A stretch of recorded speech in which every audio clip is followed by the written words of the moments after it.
بسم اللہ الرحمن الرحیم۔ السلام علیکم۔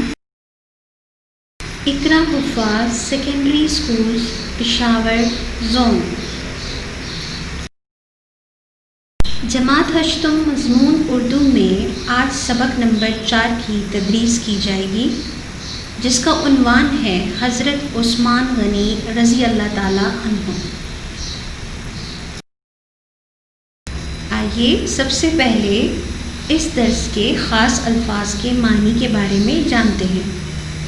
الفاظ ہمارے پاس موجود ہیں، جن میں نمبر 1 پر ہے ترغیب، معنی ابھارنا، اذیتوں، تکلیفیں، سفیر، نمائندہ، افواہ، جھوٹی خبر، فیاض، سخی، کھلے دل والا، مملکت، ملک، کاتب، لکھنے والا، نرم خو، نرم مزاج۔ بچوں، آج ہم اس سبق میں حضرت عثمان غنی کے بارے میں پڑھیں گے۔ کیا آپ جانتے ہیں کہ حضرت عثمان غنی رضی اللہ تعالیٰ عنہ کون تھے؟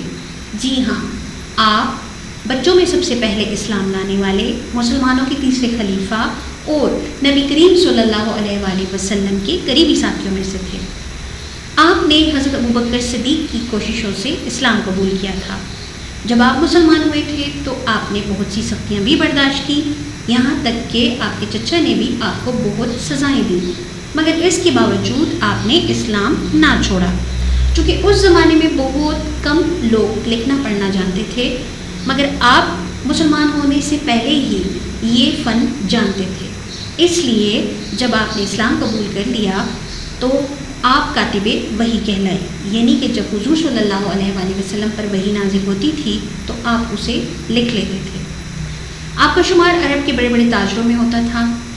اس کے باوجود آپ نے کبھی قیمتی لباس نہیں پہنا تھا، آپ کا لباس ہمیشہ سادہ اور صاف ستھرا ہوتا تھا۔ آپ نے غزوہ تبوک، جو کہ بہت ہی تنگی کا وقت تھا مسلمانوں پر، آپ نے اس موقع پر مسلمانوں کی مدد کی۔ آپ نیک ہونے کے ساتھ ساتھ فیاض یعنی کہ سخی بھی تھے۔ آپ نے مدینہ میں ایک یہودی کا کنواں مسلمانوں کے لیے خرید لیا تھا، چونکہ مسلمان کھارا پانی پیتے تھے اور اس کنویں کا پانی میٹھا اور صاف تھا۔ آپ نے یہودی کو قیمت دے کر وہ کنواں مسلمانوں کے لیے وقف کر دیا تھا۔ حضرت عثمان غنی رسول صلی اللہ علیہ وآلہ وسلم سے بھی بے حد محبت کرتے تھے، اور آپ صلی اللہ علیہ وآلہ وسلم بھی انہیں بہت عزیز رکھتے تھے۔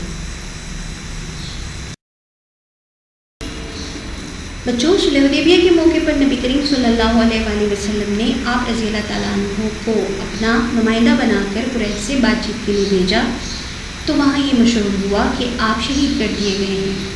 چنانچہ نبی کریم صلی اللہ علیہ وآلہ وسلم نے تمام صحابہ کرام سے آپ کی خون کا بدلہ لینے کے لیے بیعت لی۔ اس بیعت کو بیعت رضوان کہا جاتا ہے۔ اس کے علاوہ نبی کریم صلی اللہ علیہ وآلہ وسلم کی صاحبزادی حضرت رقیہ رضی اللہ تعالیٰ عنہ آپ کے نکاح میں تھی۔ ان کی بیماری کی وجہ سے ہی آپ نے غزوہ بدر میں شرکت نہ کی۔ جب بدر کی فتح ہوئی تو تب حضرت رقیہ رضی اللہ تعالیٰ عنہ انتقال کر چکی تھی۔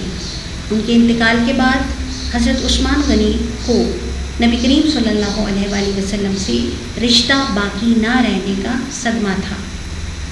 چنانچہ نبی کریم صلی اللہ علیہ وآلہ وسلم نے اپنی دوسری صاحبزادی حضرت ام کلثوم رضی اللہ تعالیٰ عنہ کو آپ کے نکاح میں دیا۔ اسی لیے آپ کو ذی النورین یعنی کہ 2 نوروں والا کہا جاتا ہے۔ حضور صلی اللہ علیہ وآلہ وسلم کے وصال کے بعد ان کی قریبی ساتھیوں میں سے 4 صحابی خلیفہ بنے، جن میں آپ تیسرے نمبر پر تھے۔ آپ کے زمانے خلافت میں مسلمانوں نے بہت سے علاقے بھی فتح کیے۔ آپ جب خلیفہ بنے تو آپ کی عمر 17 برس تھی۔ آپ انتہائی رحم دل انسان تھے، اسی وجہ سے دشمنوں نے بھرپور فائدہ اٹھایا اور آپ کو خلافت سے ہٹانے کے لیے کوششیں بھی کیں۔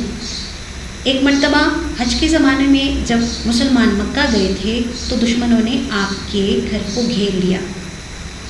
مگر حضرت عثمان غنی نے تمام لوگوں کو یہ کہہ کر روک دیا کہ میں اپنے لیے ایک مسلمان کا بھی خون بہانا نہیں چاہتا۔ پھر ایک دن جب حضرت عثمان غنی رضی اللہ تعالیٰ عنہ قرآن مجید کی تلاوت فرما رہے تھے تو 5 آدمی مکان میں گھس آئے۔ ان میں سے ایک نے خلیفہ پر وار کر دیا، یعنی حملہ کر دیا۔ حضرت عثمان غنی کی بہادر بیوی حضرت نائلہ رضی اللہ تعالیٰ عنہ نے ہاتھ بڑھا کر دشمن کا وار بھی روکا تو ان کی 3 انگلیاں کٹ گئیں اور اس وار نے حضرت عثمان غنی رضی اللہ تعالیٰ عنہ کی جان لے لی۔ اس طرح مسلمانوں کے تیسرے خلیفہ جو اس زمانے میں سب سے بڑی مملکت کے حکمران تھے شہید کر دیے گئے۔ درس کا مطالعہ ہوا، آپ اس درس کو اچھی طرح سمجھ گئے ہوں گے۔ اب آپ نے اس درس کے دہرائی کرنی ہے۔ جی بچوں، گزشتہ اسباق میں معروضی اور موضوعی سوالات کا طریقہ کار سمجھا دیا گیا ہے، اسی کو مد نظر رکھ کر آپ نے اس سبق کے بھی معروضی و موضوعی سوالات تیار کرنے ہیں۔ آتے ہیں سبق کے مشقی سوالات کی طرف، جن میں آپ کے پاس سوال نمبر 1 ہے، حضرت عثمان غنی رضی اللہ تعالیٰ عنہ کی نمایاں خوبیاں کون کون سی تھیں؟ آپ سبق میں پڑھ چکے ہیں، جواب آپ کے سامنے موجود ہے، اسی کے مطابق آپ نے اپنی نوٹ بک میں کام لکھنا ہے۔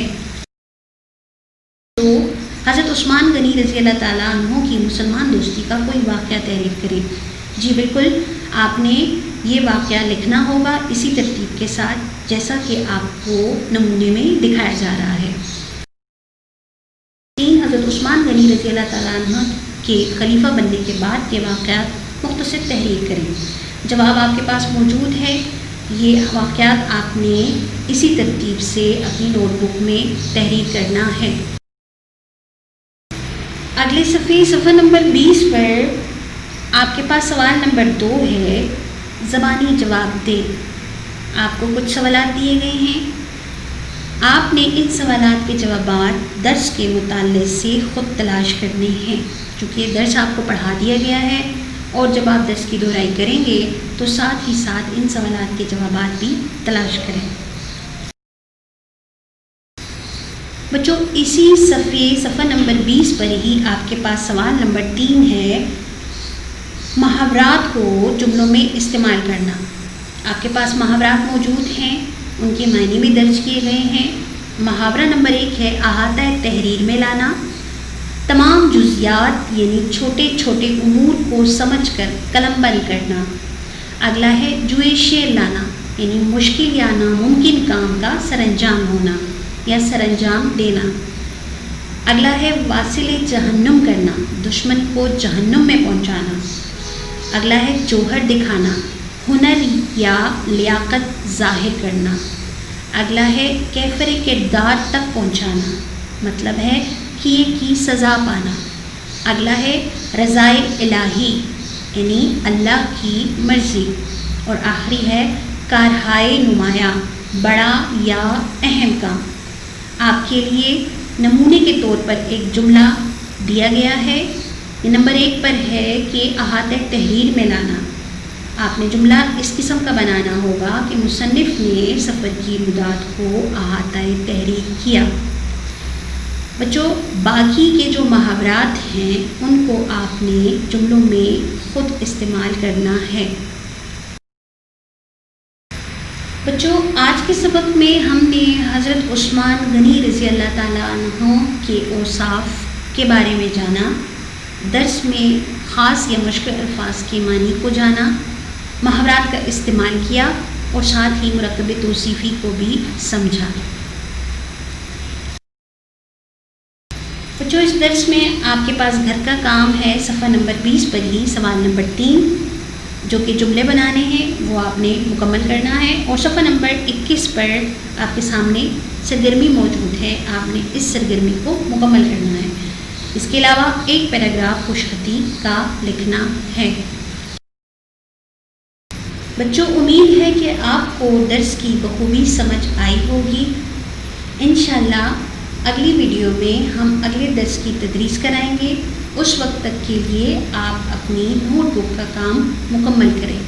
جزاک اللہ۔